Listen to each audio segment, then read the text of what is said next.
How do you make 2021 your best year ever? I'm gonna let you in on a secret. You gotta finish off 2020 with some momentum. You gotta finish it off doing something freaking amazing to give you some momentum into the next year.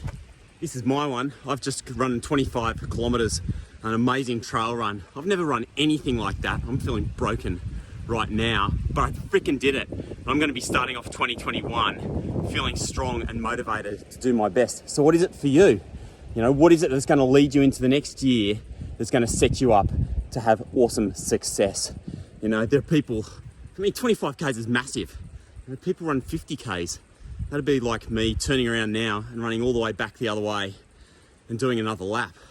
It should be crazy.